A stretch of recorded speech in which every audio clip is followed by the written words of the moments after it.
오늘은 율법과 복음과의 관계, 도대체 어떤 관계냐? 율법과 복음과는 어떤 관계냐? 율법은 필요 없는 거냐? 율법과 복음은 반대냐? 아니면 어떤 상호작용이 있느냐?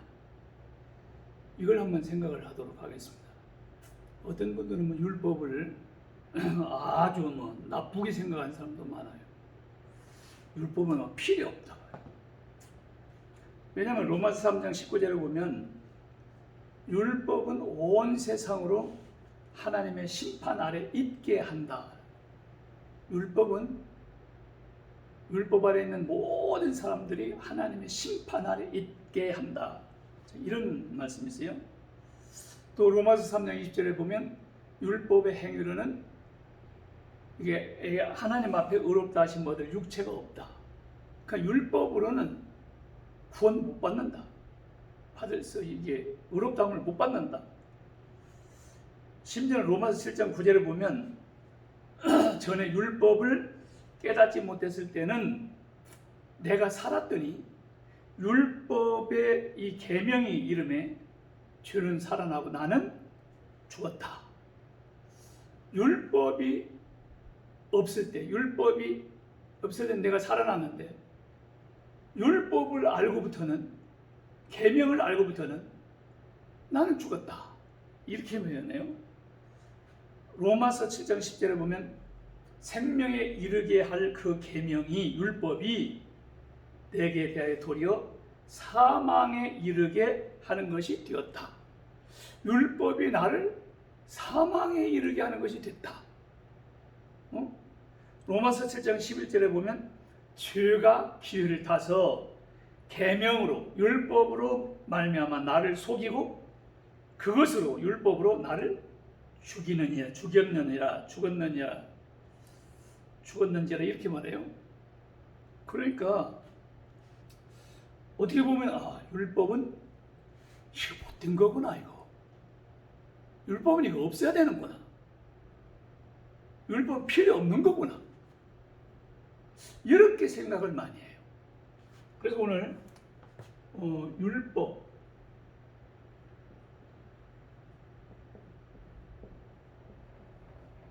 율법과 이제 복음,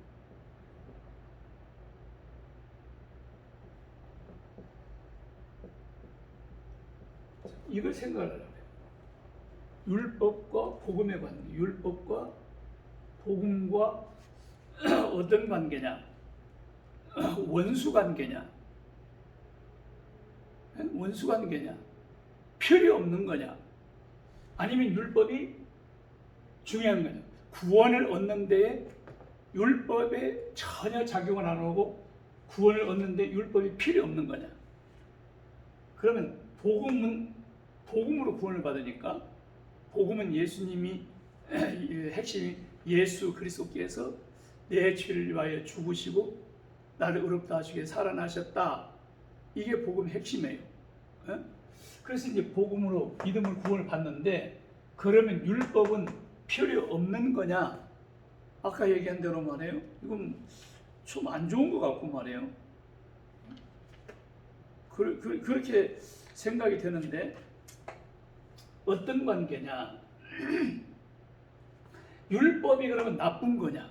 아까 율법이 나를 막 죽게 했다 하면서 이런 표현들이 나오니까 이거 나쁜 거구나 이거.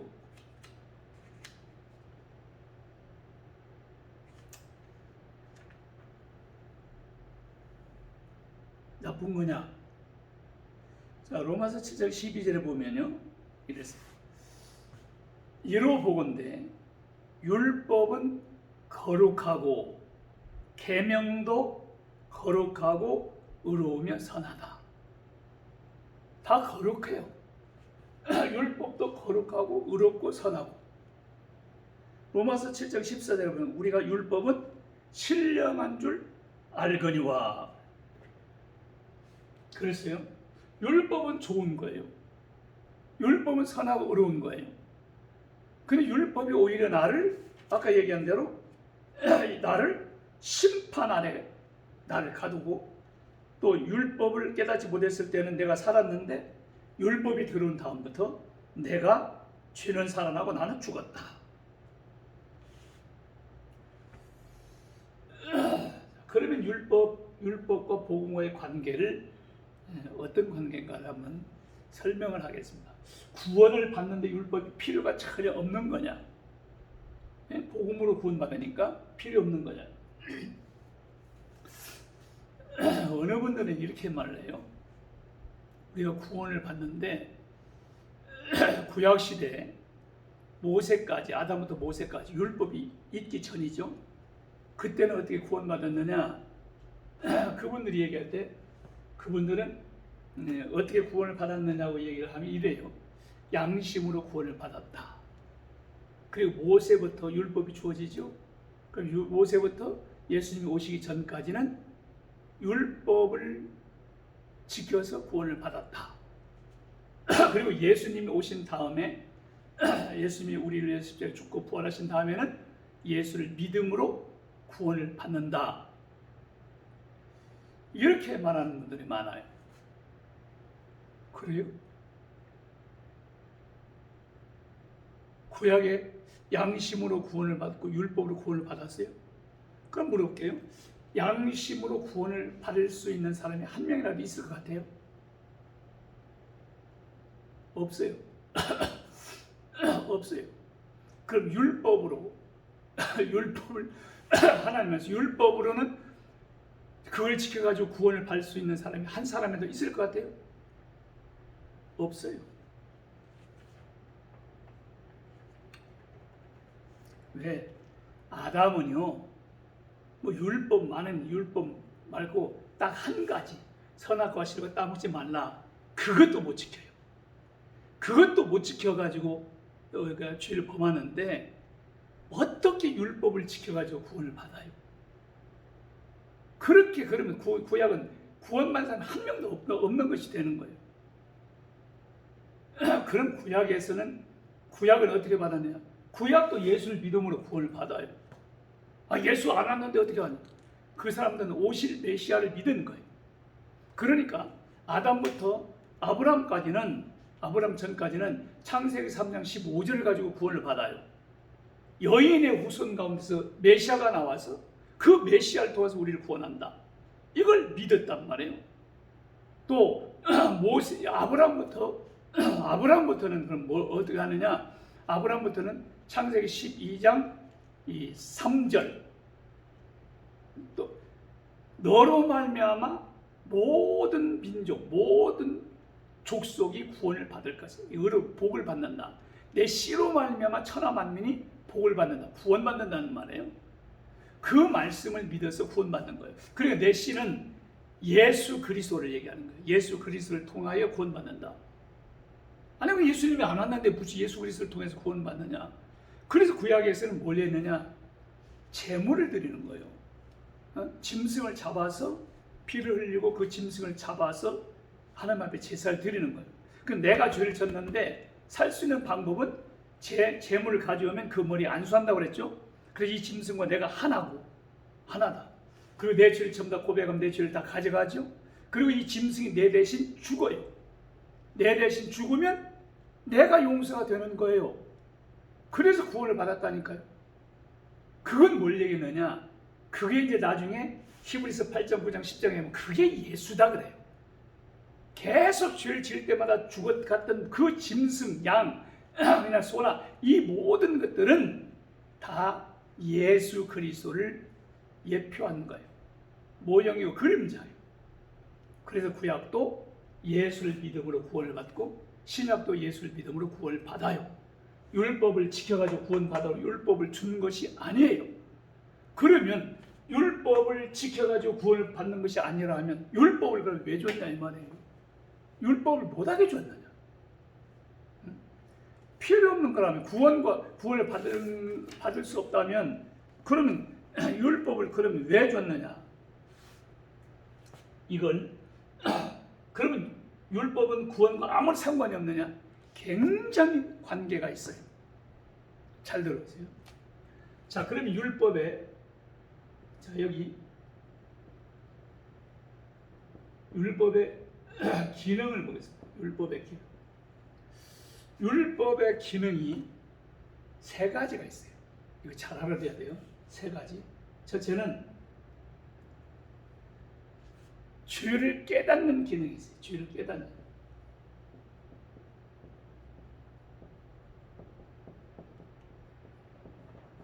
죄를 깨닫는 기능. 예, 로마서 3장 19절부터 20절까지. 여기 보면 율법의 행위는 구원을 얻을 육체가 없는데 율법으로는 죄를 깨달음이니라. 죄를 깨달음이니라. 율법으로는 죄를 깨닫는다. 그러니까 죄를 깨닫게 하는 기능이 있어요. 그래서 만일에 이 율법이 없다면 구원은 못 받아요. 왜 못 받느냐? 율법이 없으면 내가 죄인인 걸 몰라. 거울이 없으면 내가 어떻게 생겼는지를 몰라요. 그럼 거울이 없으면 다른 사람들이 다 볼 때 다른 사람들이 뭐 멋있고 잘생겼으면 내가 저렇게 잘생겼구나 이렇게 생각할 거 아니에요? 그래가지고 뭐 멋있고 말이 잘생긴 것처럼. 그런데 거울을 딱 봤단 말이에요. 거울을 보니까 내 꼬락서니가 이게 아무것도 아니야. 창피하고 부끄럽고 말이야. 얼굴에 말이야 함지레기가 잘 칠해져 있고 아주 그렇단 말이야. 그러니까 거울을 보니까 내가 내 자신을 아는 거예요. 그런 것처럼 율법이 있기 전에는 내가 몰라요. 죄인인지를 몰라. 그래서 아까 얘기한 대로 율법이 이게 전에 율법을 깨닫지 못할 때는 내가 살았더니 그러면은 율법 계명이 이르면 죄는 살아나고 난 죽었다. 그 율법이 없을 때는 뭐 내가 죄인이 아니니까. 그런데 만일에 율법을 보니까 다 내가 죄인이야. 하라 한 건 안 하고 하지 말라 한 건 하고 이거 보니까 이것도 죄고 저것도 죄고 이것도 죄고 전부 죄라. 율법을 보니까 전부 죄야. 그러면 나는 죄인이라는 것을 깨달아요. 죄인이라는 것을 못 깨달으면 구원을 못 받아요. 어떤 사람이 이런 사람이 있어요. 전도 폭발에 우리 교인들을 보내가지고 훈련을 받으라고 했더니 훈련 받고 와서 하는 얘기가 이래요. 목사님, 사람들한테 죄 얘기하면 싫어하는데 죄 얘기 안 하면 안 돼요? 그래서 그랬어요. 그럼 죄 얘기 안 하면 뭐 얘기할래? 죄 얘기 안 하고 구원 받을 수 있냐? 구원이 뭔데? 구원은 죄 사함이에요. 죄와 그 결과로부터 해방받는 것이 구원이에요. 그러면 죄가 없는데 무슨 구원을 받아? 죄 때문에 죄를 범해서 죄 때문에 저주가 오고 심판이 오고 죽음이 오고 그리고 지옥에 가고 이런단 말이에요. 근데 죄가 없어요. 죄가 없으면 구원이 뭔데요? 구원을 받을 수가 없죠. 죄가 없는데 무슨 구원을 받아? 대개 성도들 가운데 또 이제 착하게 산다는 사람들, 아주 선한 사람들, 악을 행하지 않는 사람들, 이런 사람들 보면요, 죄 얘기를 하면 특별히 어떤 반응을 일으키냐면 나는 죄가 없다는 반응을 일으켜요. 아니, 나는 법 없이도 사는 사람은 남에게 해를 끼친 적도 없고 남에게 도와주고 선한 일을 그렇게 했는데 내가 무슨 죄인이냐? 예수 안 믿는 사람한테 전도하면 당신 죄인이다 그러면요 뼈 안 맞으려고 그래요. 내가 무슨 죄인이냐? 내가 뭔 잘못했느냐? 이 사람들은 세상에서 말하는 세상의 도덕법만을 얘기해요. 그게 무슨 나라 법을 어겨가지고 붉은 벽돌 집에 들어가 있는 사람만 죄인이라고 생각하는 거예요. 근데 성경은 거짓말하는 것도 죄고 생각하는 것도 죄고 생각을 잘못하는 것도 죄고 여자를 뭐 음욕을 품어도 죄고 미워하는 것도 죄고 살인이고 이거 뭐 다 죄라. 그러니까 이 율법의 기능에서 죄를 깨닫게 하는 이 기능인데 이 죄를 깨달아야 구원을 받을 수 있단 말이에요. 죄를 깨달아요. 그러면 이건 거울과 같은 기능이에요. 그러면 이제 내가 죄를 깨달으면 내가 죄인이라는 것을 깨닫죠. 죄인. 죄인은 죄의 삭은 사망이에요. 그럼 사망이에요. 로마서 6장 23절에 죄의 삭은 사망이에요. 그러면 사망 후에 죽음이 와요. 그래서 심판이 있어요. 히브리서 9장 27절에 보면 한 번 죽는 것은 사람에게 정하신 것이 그 후에는 심판이 있다. 죄의 삭은 사망이에요. 로마서 6장 23절 심판. 그러면 심판을 받으면 죄인이 뭐예요? 이건 지옥이겠지. 자, 이걸 깨달아야 된단 말이에요. 이걸 못 깨달으면 예수를 믿는다고 하는 사람들도 전부 어떻게 생각하느냐면 이 지식적으로 그냥 아는 거예요. 보세요. 내가 이제 성경을 보니까 내가 죄인이라는 것을 다 알았어. 나는 그렇게 선한 줄 알았더니 다 성경 보니까 죄밖에 없는 거예요. 이것도 저거 저것도 저거 다 죄야. 그럼 나는 죄인이야. 그러나 죄 삭은 사망이니까 나는 그럼 죽었다. 죽는 것은 어차피 한 번 죽는 건 정한 거예요. 그 정한 것인데 그 후에 심판이 있다. 심판을 받으면 나는 지옥이야. 지옥은 영원한 불끄덩이 속에서 이건 죽지도 않고 영원히 고통을 받는데 천년 만년 있다가 또 나올 수 있는 것도 아니고 영원히 불끄덩이 속에서 뜨거운 불끄덩이 속에서 산단 말이에요. 그러면 나는 죄인이야. 나는 죽어야 되고 나는 심판받고 나는 지옥 불끄덩이 속에서 나는 영원히 그렇게 살아야 된다. 나는 그러다 이게 어쩔 줄을 모른단 말이에요. 이게 죄 율법이 하는 기능이에요. 이렇게 해야 돼. 그다음 두 번째는 그럼 이렇게 깨달아 이렇게 이제 죄인인 것을 알고 난 지옥 가야 된다는 것을 깨닫게 한다면 그럼 뭐예요? 죄의 율법 기능이 몽학 선생의 기능이에요. 몽학 선생의 기능. 그 몽학 선생의 기능, 이 몽학 선생의 기능, 이게 갈라디아서 3장 24절에 갈라디아서 3장 24절에 율법은 우리를 예수 그리스도께로 인도하는 몽학 선생이 되어서 우리로 하여금 예수님을 통해서 의롭다움을 받게 하려고 하는 거예요. 이게 몽학 선생. 그럼 몽학 선생이 뭐예요? 우리 새로 개정된 성경에는 초등학교 교사라고 표현했는데 그게 아니에요. 몽학 선생, 또 몽학 선생을 어떤 분은 꿈 해석하는 사람이래. 꿈 해몽하는 사람이 몽학 선생. 이게 몽학 선생이 그게 아니고 몽학 선생이라는 것은 이래 로마가 다 통치하고 있던 그 시대에는 참 뭐 유대인들도 다 그 로마 속국이었으니까 그때는 다 노예가 그렇게 많았단 말이에요. 근데 이 부잣집에 노예들이 많으니까 그 중에서 똑똑한 노예가 있을 거 아니에요. 그럼 그 노예를 내가 이제 자녀를 낳는데 자녀가 아직 어려, 애기야. 그럼 얘한테 이 종한테 너 이 아이를 좀 돌봐주고 이거 좀 기초적으로 한글 좀 가르쳐주고 이렇게 해라. 그래서 이제 잘 돌봐주고 그래. 근데 주인은 누구냐면 이 종이 주인이 아니에요. 애기지만 얘가 주인이야. 그럼 이제 가르치고 데리고 돌고 이런단 말이에요.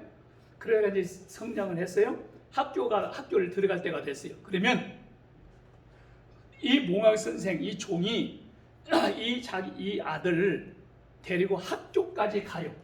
학교까지 가서 선생님에게 넘겨주면 학교 선생님이 이제 거기서 가르치는 거예요. 그게 몽학 선생이에요. 그러니까 몽학 선생은 자기를 어린 아이를 학교까지 데리고 갔다 데리고 오는. 그러니까 율법이 하는 기능은 죄를 깨닫게 해서 죄인이라는 걸 깨닫고 죄의 심판은 지옥 간다는 걸 깨달아요. 그러면 이제 막 나는 죽었다, 나는 큰일 났다 이러는데 그러니까 너는 이리 와라 하고 어디로 가냐? 예수님께로 끌고 온단 말이에요. 복음으로 오는 거예요. 그래서 여기서는 이게 이제 이 기능이 복음이로더라고요. 복음이 이때 필요한 거예요. 그래 복음은 예수님의 죽음과 부활, 이게 핵심이에요. 예수님께서 오셔서 우리 인간들은 어떤 것으로 구원을 안 되니까 하나님의 아들 예수님을 보내셔서 그 예수님이 내 죄를 다 가져가요. 내 대신에 율법을 다 지키시고 언약을 다 지켜주시고 그리고 내 죄를 전부 가져가요. 하나님이 예수님에게 죄를 다 넘겼어요. 이게 이사야 53장 6절이라고 그랬죠. 우리는 다양 가서 그를 대하여 각기 제 길로 갔거늘 여호와께서 우리 무리의 죄악을 그에게 예수님에게 담당시키셨다.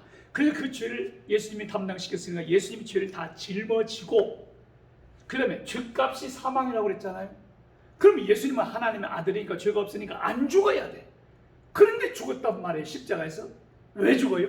내 죄값을 치르는 것이 십자가에서 죽음이에요. 피 흘림이 없으면 죄사함이 없으니까 예수님이 내 대신에 내가 생각으로 짓는 죄 때문에 머리에 가시관에서 팍 써서 이마에서 피를 다 쏟아요. 생각으로 지은 죄 때문에 그 죄를 용서하느라고 대신 예수님이 우리의 손과 발, 이건 행동으로 짓는 죄예요. 내가 걸어가야 하지 가지 말아야 할 것을 간 죄, 손으로 행하지 말아야 하는데 했던 죄, 우리가 행했던 모든 죄 때문에 예수님이 그 죄값을 대신 십자가에서 양손에 양발에 못을 박혀서 피를 다 흘려서 죽어요. 우리의 마음속에 품고 있는 죄 때문에 예수님이 옆구리에 창을 맞아서 피를 다 쏟아요. 머리에서 손과 발에서 옆구리에 다 피를 다 쏟으시고 주님이 죽으셨단 말이에요. 이게 죄값을 치르는 거예요. 죄값을 치르시는 거예요. 우리의 죄값을 치르는데 사망이에요. 그래서 우리가 죄가 다 사해지고 하나님께서 이제는 예수님께서 생각하시는 거예요. 이제는 너가 어렵다. 너 죄가 없다 그러는 거예요. 그래서 죄가 없다고 하는 증거로 의롭다 하신 증거로 부활하셨다. 로마서 4장 25절이 그 말이에요. 예수는 우리 범죄함을 위하여 죽음에 내어줌이 되고 우리를 의롭다 하기 위하여 살아나셨느니라. 그래 이 두 가지를 믿으면 구원이다. 이게 고린도서 15장 2절부터 4절까지 바울 사도가 얘기하는 거예요. 헛되이만 믿지 않으면, 그 지식적으로만 믿지 않고 진짜로만 믿으면, 예수님을 내 마음속에 영접을 하면, 내 안에 예수님이 오시면 그러면 구원을 받았다. 그러니까 예수를 믿음으로 구원을 받아요. 그래 복음으로 구원받아 죄로 율법을 구원을 받을 수가 없어요. 그런데 어떤 기능을 하냐? 우리가 구원을 받을 수 있도록 이 기능을 한단 말이에요. 그래 이게 없으면 구원이 안 되지. 예수님 앞에 와서 예수님으로 임을 믿어서 구원을 받지만 그러기 전까지는 이 두 가지의 작용이 필요한 거예요. 그래서 예수님에게 와서 구원을 받게 하신단 말이에요. 그러니 몽학 선생의 기능으로 해서 이렇게 와서 예수님을 통해서 우리가 구원을 받게 한단 말이에요. 구원을 받는단 말이에요. 예수님을 통해서. 그리고 세 번째 율법의 기능은 그 세 번째 뭐냐? 자 이렇게 구원을 받았으면 이제 하나님의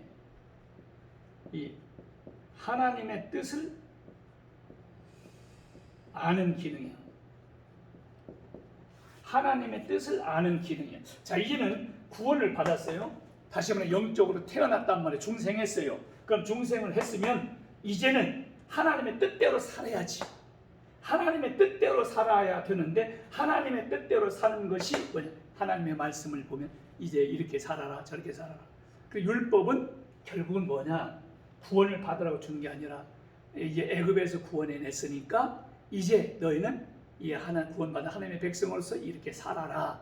그래서 주시는 거예요. 그렇게 주시는 거예요. 근데 그것을 우리가 예수를 믿고 구원받기 전에는 못해요. 성령이 들어오셔야, 성령이 오셔야 율법으로는 할 수 없는 그것을 하나님은 하시나니. 로마서 8장 2절에서부터 하는 말씀이에요. 죄 없는 예수님을 보내서 예수님께서 우리의 죄를 위해서 다 사시고 성령을 통해서 이 율법의 요구를 이루게 하시느냐. 이제는 성령을 통해서 하나님의 말씀을 이루어가게 순종하게 되게 하게 하신단 말이에요. 그래서 거룩과 흠이 없이 만들어져서 하나님 앞에 영광을 돌릴 수 있는 하나님의 자녀가 되는 이 역할. 그 율법과 복음은 이거 뗄래야 뗄 수가 없어요. 율법으로는 구원을 받을 수 없지만 율법을 구원을 얻으라고 준 게 아니라 죄를 깨달아서 너는 죄인이니까 심판하면 지옥에 가니까 너는 이리 와야 된다. 그리고 예수님 앞으로 끌고 와서 예수님을 믿어서 구원을 받게 하는 거예요. 그러고 난 다음에 이제 구원 받았으니까 하나님의 자녀니까 이제 하나님의 뜻대로 살아라. 이게 율법의 기능. 혼동이 없기를 바랍니다. 육적으로 태어났으면 성장해 가는 과정이 있는 것처럼 영적으로 이제 중생이 됐으면 영적으로 성장해 가야죠. 그게 성화되는 거예요. 그러면 하나님의 말씀대로 살아가면서 회개하고 잘못된 것을 뉘우치고 하나님께서 고난 주실 때 그 말씀 앞에 내 자신을 돌아보고 그래 죄악된 것을 하나씩 잘라가고 이거 하는 제거해 가는 과정을 통해서 이제 하나님의 자녀답게 되어져 간단 말이에요. 이런 은혜가 있기를 예수님의 이름으로 축원합니다.